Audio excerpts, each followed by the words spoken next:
Welcome to eCommerce Australia. Really love recording this episode with two of the founders of Ringers Western. Firstly, highly recommend giving them a follow across social so you can actually see what they're talking about by way of unbelievably good kind of landscape and outdoor imagery of their place in the Kimberley Alquestro. Quick note from me personally as well, we're currently Remarkable Digital currently running SEO sprints to set e-commerce brands up for success in 2025. So 90 days, highly targeted, highly effective campaigns. We see so many e-com brands that aren't set up technically well to win, no matter how much content they're producing. So ideally kicks off in December, so by the end of Feb 2025, you've set your business up to fly from an organic traffic viewpoint, and we know that that's the most trusted and highest converting. Anyways, hope you enjoy this podcast with Anika and James. Comment below on how the Black Friday sales have started for you. Be keen to hear that. Cheers.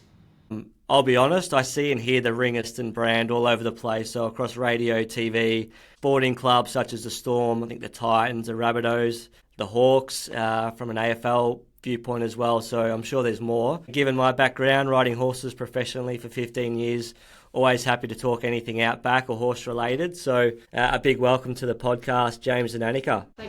Thanks very much for having us. Yeah, looking forward to hearing about Ringers Western. Obviously, we were just speaking before we press record, but you guys have been around, not that long, I guess, sort of 10 or 12 years. We can touch on that, but you've made really big inroads into your category really quickly. So keen to, get some learnings and learn a little bit more about the brand. But maybe let's start at the beginning. How did Ringers Western form from essentially like you guys are real life cowboys and cowgirls and working the land? Yeah. Definitely. Yeah. Do you want me to go start ahead. that one? Yeah. So basically we were obviously on our cattle station up in the Kimberleys. Not sure if you've heard of Alquestro before.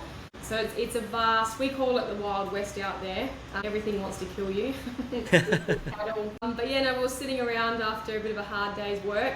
Probably about 6 p.m. we get around the fire. James had just come back, my brother, from the yards, and he had ripped shirt, ripped jeans, and this was a constant for a lot of my family. Just having things that just didn't work, basically. So we were like, excuse my language, fuck this. Why don't we just design clothes for ourselves that we want to wear, that last, have stronger panels, have just something that we could really wear. So we started off, I think you had a friend, got a pen. Yeah, I think actually the first design was on the back of a Weet-Bix packet. Yeah, so good. That's very Australian. Yeah, it was like, and I don't know if people know much about designing clothes, but we didn't at that time. But now, like looking, all the tech packs and all the, designs and things they go through now. Our original design was just like a stick figure in a shirt, and put longer arms here, put thicker material here, this bigger pocket here, and make this for us, please. And that was our first design. Fantastic. If you probably knew like what it took to actually get an apparel brand up, you may not have even started, but that naivety probably helps at some point. It's funny that you say that, because I was talking to someone the other day, and I was saying, look, if someone said, let's do this again, start a clothing company again, I would never do that. I would never ever do that. It is so many things that you have to go right for you, and you have to get so many things, just your people, your product, your ordering, money, like clothing companies, they just eat capital. Like, who would want to do one, honestly? Yeah, nice. So it started with one sort of simple design. Yeah. Then what was the process from there? Like, there's quite a few. How many co-founders is there at? Or how many founders of? About seven. Okay. Really, yeah. So how did that all sort of gel together? Yeah. So like we're a very tight family. Like we all like, our motto is that we all stick together. And we've always done that. Our parents have sort of installed that in us from a very young age. Whatever we do, we generally we do it together, and we all work together. And it's challenging working with family, but we've been doing it for a long time now, and we've sort of discovered the the road rules for working, with your family, and how what you need to do to be successful in that. And that's, first thing, you just got to agree on everything, really. And that's such a simple thing, but people probably do find that quite challenging. And that's, if we do anything well, we do that well. What happens if you do that well? You hold a lot of people who are very good in their area, and you all work together, and you become a great team. And that's really what Ringers is. It's a great team. Like me, on my own, school when I was 13, I can barely read and write. Like, don't tell too many people that. Yeah. So, I mean, what do I know about that? No, I don't know nothing. But there's a lot of people around us who support each other, and that's sort of what I guess. What if we do anything well, we do that well. Yep. Yeah. Interesting. What is a ringer? What's Ringers Western like? Where did the name come from? Yeah. So in America you have a cowboy. Yeah. In Australia you have a ringer. So you can have like people who work cattle or work stock, or when they get really good, you call them a ringer. Like, he's a good ringer, or like that's okay. Where it comes from. So it's like a good cowboy. You can have you can just have a cowboy, but a ringer's a good cowboy. Yeah, interesting. Oh, that's good to know. So that's where the name come from, and so that, going from that first design, that first shirt, how did you then turn this into the business that it is? Yeah, well, it's a big question. A lot of mistakes first. Yeah. It was never actually meant to be a clothing brand. We just wanted to make clothes for ourselves. Yeah.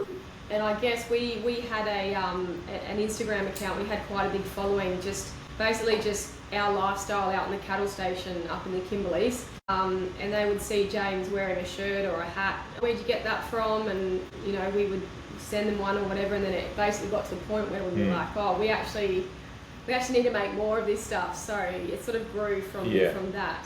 And I guess, as it sort of got more popular, we were posting out from Kununurra way, which I think it has the slowest postal system in Australia because it goes from Kununurra to, if you do just normal post, to Perth, which is like almost 3,000 k's. I think it's a bit over. And then it goes to the East Coast, which is another, I think, 5,000 k's. So, like, it's 2 weeks by snail mail, and express is still can be 3 or 4 days. Yeah. So, people don't want to be waiting for their product for that long, and if you're in retail, if you're in it's customer service, and when someone wants something that, we want it immediately. I don't want to wait for if I want it now, and so from Kununurra, we thought, look, this is not going to, if we're going to do this, it's not going to work. We actually, our auntie, Gold Coast, and so that's how we sort of ended up on the Gold Coast. So we moved in to her garage. Wow.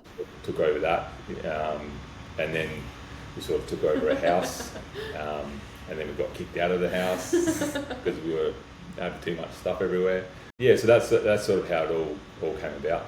Yeah, nice. So you were like essentially an influencer before you probably even knew what an influencer was, or like that was probably before the people are making a career out of it now, but you were just doing it, posting great content, and that led to a business opportunity, I guess. Yeah, definitely. It's actually my older brother's Instagram account, the original Ringers account. So he used to post everything, and both him and my younger brother, they're a lot more technical than me anyway, and so they did a lot of that. And it's a lifestyle, like it's the dust, it's the heat, it's the cattle, it's the scenery. That's how it all sort of took off in the beginning. Yeah, I'm interested, like, why did you guys start posting content initially? Because if it wasn't for the brand, like as you say, the brand sort of almost appeared out of a need just to help you guys, help yourselves and build something that you guys want to wear. But like, what was the reason you were posting organically? Just because of the scenery and what you see out in that outback environment, not many people get to experience. So it was just more of a sharing thing. Is that right? We had a lot of our friends, I guess, on the East Coast, and they kept saying to us, we'd love to see more of what your lifestyle is, because they've never experienced anything like that before. It is where we're from Kununurra. It's beautiful. Like, yeah, beautiful. It really is. Like, it's beautiful. And it's also got that harshness about it as well, that people want to be able to, I guess, experience, and if they can't make it there, they want to live through photos or videos that they're seeing of it. Yeah. So we started yeah. doing it for them, really. Interesting. No, that's awesome. Yeah, and I said I've gone through some of those videos and just your social media, whether it's TikTok or Instagram, and yeah, it just resonates with me personally from a horse background. But yeah, it is brilliant to look at, and it's something that maybe not much of Australia gets to see, which is a bit unfortunate. Yeah, that's true. Yeah. So how did you then go when you moved to the Gold Coast? Like, that's a pretty big shift in location. Like, I'm sure you can't just jump on a horse and ride down on the Gold Coast. Like, did you miss that? Was it a struggle? We used to travel back and forth a fair bit, and it is 3,800 kilometres from the Gold Coast to where we are. Okay. We used to drive it sometimes every month, so wow. It just got to the point where, look, you're going to do one or the other, and we sat down as a family, and we're going to do ringers, we're going to do it properly, and that's sort of how we do things. We do things together, and we made that decision as a family, and I think, like, even originally I thought I'll be here for 6 months, get it going, I'll go home again. Yeah. We've been 6 years now, so I'm still waiting to go home. But yeah, I bet you miss it though. Yeah, no, it's honestly, like, if you haven't been, you should go. Like, what our Australia, like, our backyard is amazing. Like, even within the world, it stands up anywhere in the world. Like, yeah, it does. And I'm not just talking about where we're from. There's other places in Australia that are just wow, like, just absolutely amazing. Yeah. Do you use that kind of landscape and backdrop for, when you're bringing out a new range or imagery and that? Do you go back to El Questro and kind of use that as a great way to sort of take photos? We actually, when was it, last year? Last year we were back there, like, right where we were born, like where we first came up with the idea, where we were sitting around the campfire, where we used to, like, walk cattle. Like, we walked a lot of cattle around there, like thousands and thousands, and we moved a lot of cattle off there. So just going back to that, and it was just when we were up there, it was last year we did a photo shoot, but we used to be trucking, like, scrub bulls out in body trucks, and, like, these things I've never seen white man before, and now we're on trail riding horses taking photos of shirts. Like, it's like it's such a different sort of world. Yeah, 100%. And obviously, what you guys have built's been outstanding. So let's continue on that journey. So you started making the shirts for yourselves, and then people started to request, or started to say, or you were posting them, and people were saying, where can we get one? Yeah. How was that early couple of years in a completely different business model that you're not used to? Tell us about that. I think we almost went broke a few times, and it's just not knowing, like, simple things that you should know when you're going to run a clothing company, or, like, getting your stock levels right. Like, I don't know, I remember having, we had a clothes, we ordered product, didn't even have enough money to order it, and we were selling horses and things to pay for the rest of it. So I guess all those things probably, they helped us know which way not to go, because we sort of made all those mistakes. So it sort of should have pointed us in the direction of, you've gone all the wrong way, so this must be the right way. So I guess that's, and look, we have a very, very good team, and there's probably a lot of luck behind it as well, because I think we're just in the right place at the right time, and it got picked up very well by Australia and the world. Yeah, nice. And were you, those early days, was it just organic growth that you guys were getting, like strong organic growth because the product was so good, and as you modestly point out, maybe right place, right time. Yeah. Although I think there's probably a little bit of that, but maybe you're being a bit humble there. But Yeah, was it just strong organic growth because the product was so good and you had a bit of a following that helped you kind of get through and navigate those early challenges? Yeah, definitely. I think too. I'm not sure, but it was sort of the first time, I guess, something like that had hit socials or hit the market. There was a few other brands that had sort of left a bit of a gap in that base market of just good quality work shirts, denim, all that type of stuff. And I guess we were sort of the first to pick that up and then jump in on that need for things. So that's what happened. I totally agree with that. Another thing too, I think that we had installed in us. If you're going to do something, do it properly. Yeah. And if you're going to make it something, like if you're going to sell a horse to someone, you better make sure they're happy with it. Yeah. If they're not happy with it, you take it back. Or we came from that sort of environment. So if we're going to make a shirt, we're going to stand behind it. We're going to make a good quality. Yeah, we want good quality product at a good price and great customer service. That's really the foundation of our business. So I guess that's what we've done, all the way through, and we stand behind what we sell as well. Yeah, and it clearly evident with the way that the Ringers Western brand is growing and continues to grow. How do you go with making a good quality shirt that's also keep the cost down for people to be able to purchase it? Like, is that a balance that you found tricky, or is it relatively easy? Yeah, look, I think our shirts are not cheap. Our hats are not cheap. If you pay, there's a thing they send I don't know, this is a little bit off topic, but there's a thing that they send to you when you go and buy bulls at a bull sale or something like that. They say the cheapest thing is generally not the cheapest thing because it doesn't do what you got it. Like you paid for it, but it doesn't actually do what you want. Yeah. At the same time, you don't want to spend too much because you could get something less and it could still do the same thing for you. So you have to have qualities. No, you just have to have it. And you have to have things that stand the test of time. And I think as Australians, we are, having travelled around the world and seeing, we're some of the harshest people on gear in the world. I would say that pretty competently going around the place like that. We are one of the harshest. So if we're going to make anything, it has to be for that condition. And to do that, you can't cut corners. You have to have the right product. You have to write the right. That's why, like, a lot of the margins is not big, but I think people keep coming back because they know what they're going to get. Yeah, that's very, very important. That customer, like, making sure that they know they're going to get quality every time they purchase something. Yeah, exactly. That retention piece is so important, isn't it? Without it, you just don't have a business. You just continue to spend on acquiring new customers whilst it's leaking out the other side. One thing I seem to be obsessed with this year on the podcast is around, I see the best e-commerce businesses know their customers the best.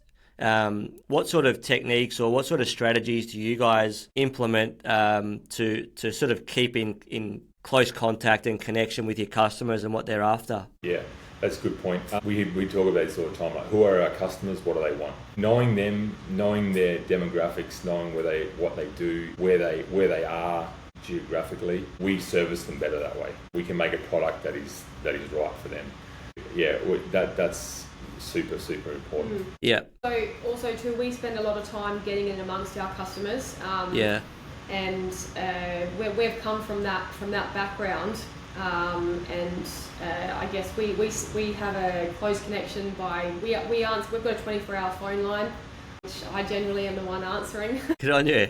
So I guess, like, we're always there for feedback, and we always encourage our customers to give us feedback, so that then we can keep improving the product for them. Yeah. Are you surprised by some of the calls you get or some of the questions you get? And then what do you do with those questions? Do you obviously give that feedback back to the team depending on where it is, but, allowing, if you're that close to your customer, then that gives you a really good chance to be able to implement some changes that need to happen really quickly, I guess. Yeah, definitely. Yeah, absolutely. Nice one. Yeah, so, and you've built, you've got a really strong brand name in the market. How deliberate was that in terms of building that brand? Or again, has that just come from good quality product, long period of time, knowing your customers and being sort of all organic? Or was that building that brand a strategic sort of play? It was all strategic. Everything we did was always, nah, just kidding.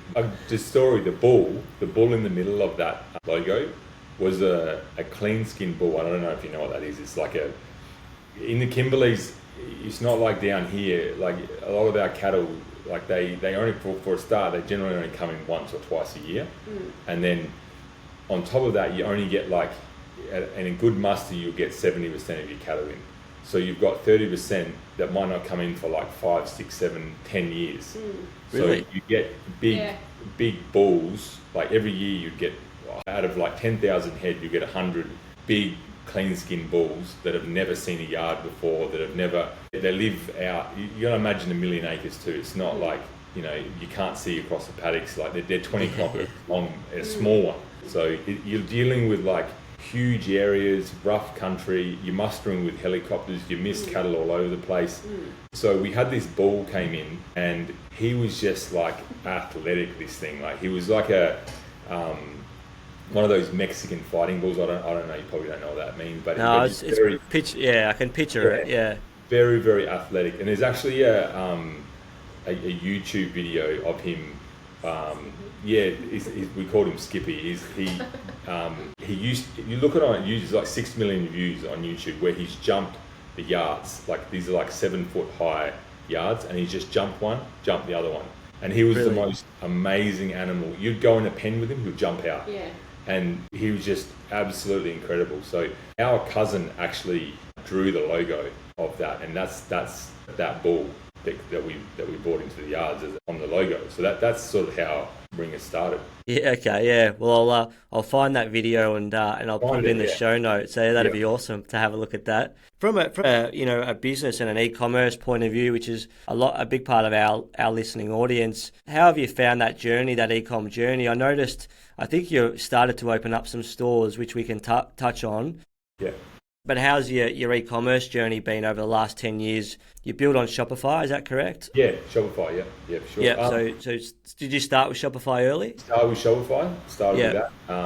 And look, our business it still is the majority, like over half of the whole business is e-commerce. Yep. I think, look, in this day and age, like e-commerce is, you want to have that base. Yeah. And like we have 12 stores, like Ringers stores in Australia, so ranging from Cairns to like Essendon, Perth, WA, and like everywhere in between. But our, I guess, heartbeat is our online.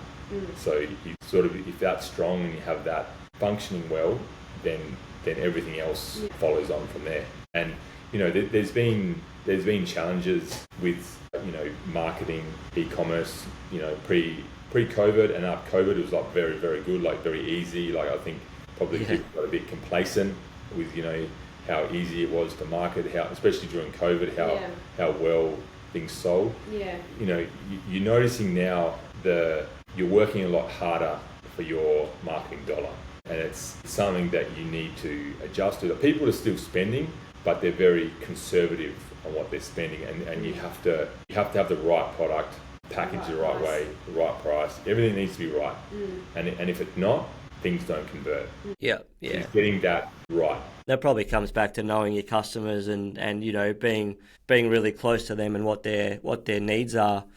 From a marketing viewpoint, like what channels, like early days, obviously it sounds like really organic, social or YouTube and content. Yeah. Has that still been the case? Is that still your best sales channel, or have you done well in Meta or Google Ads or SEO, or like what's the marketing mix that's sort of working for you? Yeah, good point. In the beginning, like when we first started, it was all on the road, shows, getting out, visiting people, and then Facebook, Meta after that. That we still plays a big role in the business. Now it's we do everything, SEOs. You sort of have to be everywhere. You have to see where even TikTok, see how that there. But the Meta's definitely where most people spend a lot of money on, and I think that's because you can track things so well there, obviously. Google too, Google and SEO. That's I think that's starting to have a bit more pull at the moment. People are putting a lot more dollars. So I know we've sort of moved a bit more over the direction. I think it's converting quite well. Yeah. Yeah, nice. It's always an ever-changing evolution. It But is. Anika, are you kind of more that creative kind of, do you do more of the content or the marketing, or what's your sort of role day to day? I think Apart from manning the phones for 24/7. I'll do a bit of everything really. Yeah. I just Yeah, she's the boss. Yeah, exactly. I am helping a bit in the creative side of the marketing as well. I guess if James might say we're doing a photo shoot here or doing that, I'll be helping organise and manage what we're going to be doing with that. Also with designs in the business, we all sort of have a bit of a creative twist on that as well. So wherever I can come in most use, I always have my hand in a bit of everything. Yep, across all the different channels and functions of not only e-com now, but bricks and mortar stores. And how have you found the sort of transition from a pure play e-com store into more a little bit omni-channel? And any kind of that you've learned in doing that? Yeah, well, I think the first 3 stores we set up, once again, I think we could have done them a lot better. Like we probably spent too much on fit outs. Probably some locations we could have done better. But once you've made all those mistakes, you sort of know what to expect. You know what the next one. And it's just rolling them out from there. Getting good staff is. We've always been really lucky. Like we've always got really good staff. Like wherever we go. So that's super important, because the first thing the customer sees when they walk into the store, like you can go to a coffee shop, they can have the best coffee in the world. If the person is rude to you, you're not going to go back there again. You're just not. And you go to another coffee shop that's maybe not as good, but they're so friendly, they're so helpful. You're going to go back there again. Give you a bit extra. Yeah. Customer service is, and it's everything. You can never stop that. Yeah, interesting. So I do get disappointed. Not that I've ever been into a Ringers Western store, but I'll sure to go and check one out now off the back of learning a bit more about you guys. But I was even at Chadstone recently, and you walk in, and some of the poor retail experiences you get just kind of disappoint, because you're so excited to go into a cool store, and I won't mention any of those stores, but you walk in and they barely look at you. Your customer service is not really there, and you just sort of walk out going, geez, that's a pretty average experience. Yeah. And I'm sure that the founders would love to have, that feedback, because it can really hurt sales significantly if the staff aren't on board. Yeah, that's true, yeah. What does the future hold for you guys? Like, where is, obviously, how long have you been around? You're saying it was 2009, was that correct? Started? In 12 is it sort of when we're sitting around the campfire talking, and then we actually went online. So we started selling online in 2016. Okay, yeah. So coming up to sort of 9 years in terms of business, which is an amazing effort to get through all of those sorts of headwinds around COVID, or COVID probably helped. What's next for you guys? How do you continue to sort of grow the brand? Yeah. The international expansion, is it building out more products? Probably a bit of everything, but what do we look out for? Yeah, look, I think our product range, we're growing out our product range, like a lot more footwear, more products that we're missing in the market. Yep. So there's a lot of new exciting things that we've got in development, and like it takes a long time to develop. Like it does, a pair of boots, like our boots that we've made, like took 2 years, and that was fast. Like that was doing it very, very fast. So 2 years from start to when we had we could actually get some boots rolled out. So it takes time, especially when you do it properly. We'll do wear testing and everything. Exactly right, exactly. So, but the future for us, like we're getting a lot of we have a lot of overseas customers, like Europe, the US, places like that. So we're going to I guess take the brand more global in how we're doing things. So that's sort of the future. You sell into international, like do you sell into the US direct at the moment, or is it all through kind of suppliers and more of a wholesale sort of play for you at the moment? Yeah, we have a US website. We also have wholesalers in the US and Europe as well, like UK, Ireland. Yeah. Probably the Australian outback means that's got to hold a fair bit of weight, right? Yeah. Yep. No, it's taken up very well across the world. So yeah. Yeah, nice. And I mentioned off the top too, you got a lot of sports sponsorships, which I'm interested. How do you make that sports sponsorship work? Like, it's obviously sort of less an e-com play, but more a branding piece. But yeah, how have you found that strategy? Look, we were just chatting about this the other day actually, but the clubs who we've worked with, who we have worked with and we're still currently working with, they are so good to work with. Like they're such professionals. Like the Hawks from AFL perspective, the NRL, like the Broncos, the Titans, the Bulldogs, the Storm. There's probably someone missed there as well. The Rabbitohs, they just can't do enough for you. Like the whole lot of them, like and the players get behind it as well. The players all wear the gear. So we found it really, really successful, and really like honestly, I couldn't say a bad thing about any of them. They're so helpful. They just can't do enough for us. So yeah, it's actually. Yeah, nice. Yeah, like I said, like I'm a probably typical kind of Australian male, 40-year-old. Like I love watching sports, so I see the name out there, and then I sort of it gets sort of ingrained a little bit more once I hear it on radio and TV. Yeah. So you are out there having a crack, as they say.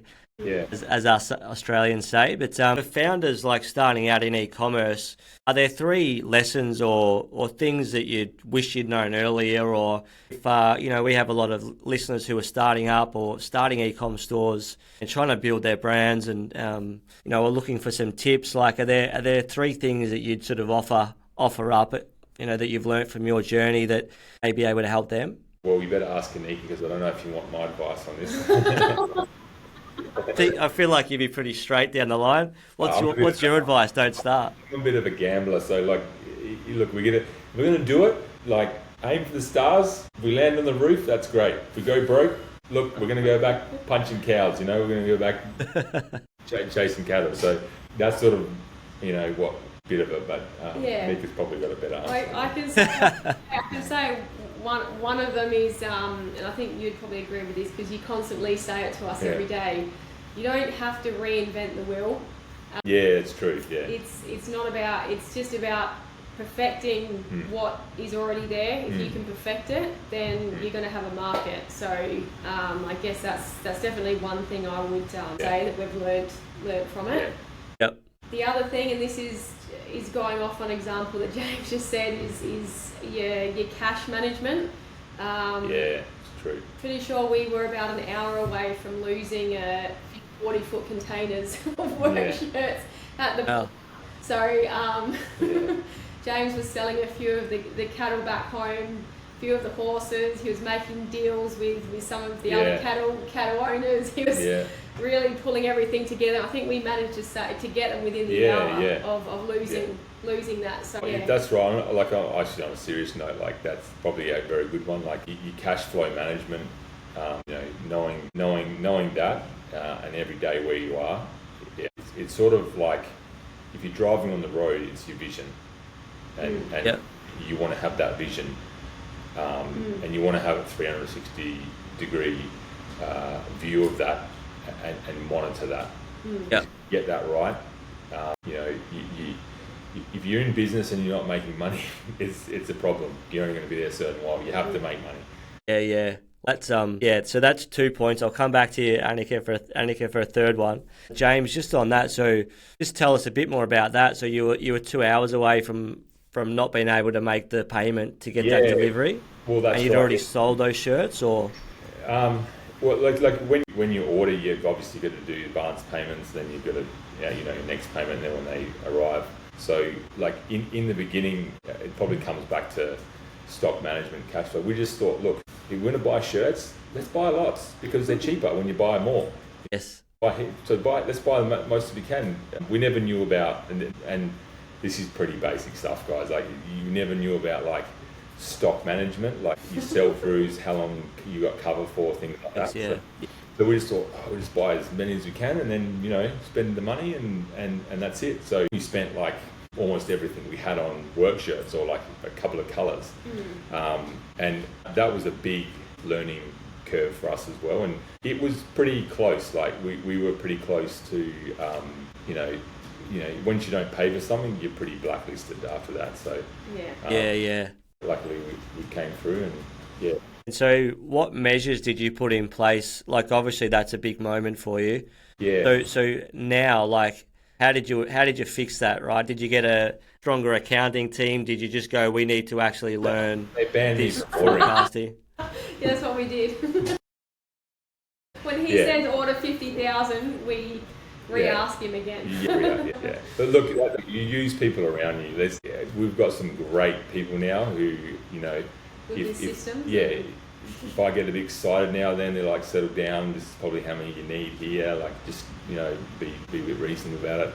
But having a good team and all working together. And the right systems. Yeah, in the right system, you solve all those things. Yeah. And do you use like external agencies or consultants or contractors, or do you try and keep it pretty in-house? I'm not talking about just specifically finance, but as a team, do you try and do as much as you can in-house, or do you actually use sort of external agencies and consultants when you need to? Yeah, no, we definitely will use external when we do. We do have a very, very good in-house team, and we do try and keep most of the things in-house because you know, we're sort of big enough to do that, and we sort of need to do that.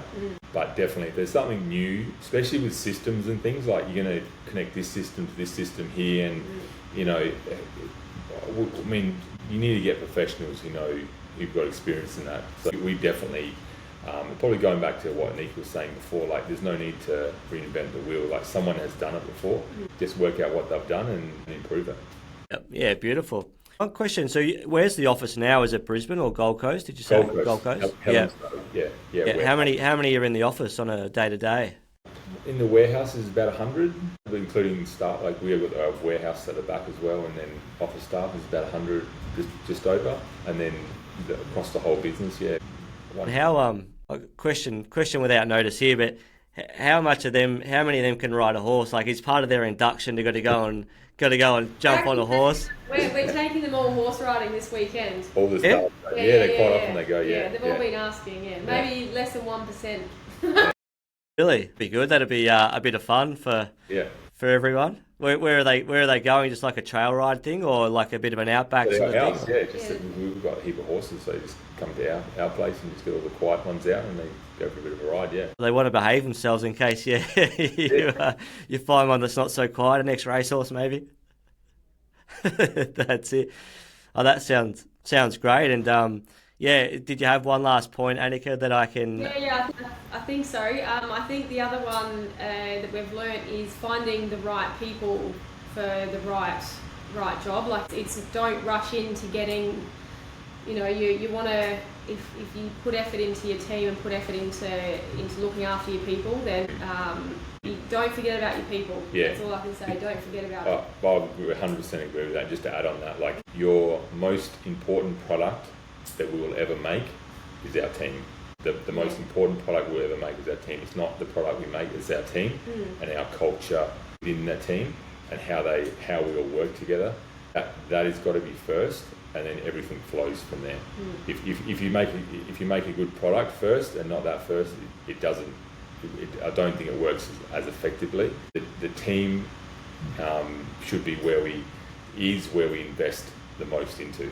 Yeah, that's a great leaving thought. Actually, resonates as well. But even sort of that can also circle back to what we were talking about with your customer service team in store, and as you say, people that are brand loyal. It only takes one kind of grumpy phone call or one bad interaction for them to think less of your brand, and spend so long kind of building that. So, that's a great takeaway. Look, I think I've learned a lot about this podcast. It's been a lot about your business on this podcast. Really interesting to see how you've built it from, designing a stick man with a work shirt into 100 odd staff and international expansion now. So appreciate you guys taking the time to share your story and the journey. And can't wait to follow the brand and watch it continue to grow. Definitely. Thanks for having us. Yeah, thanks for having us, Ryan. All right.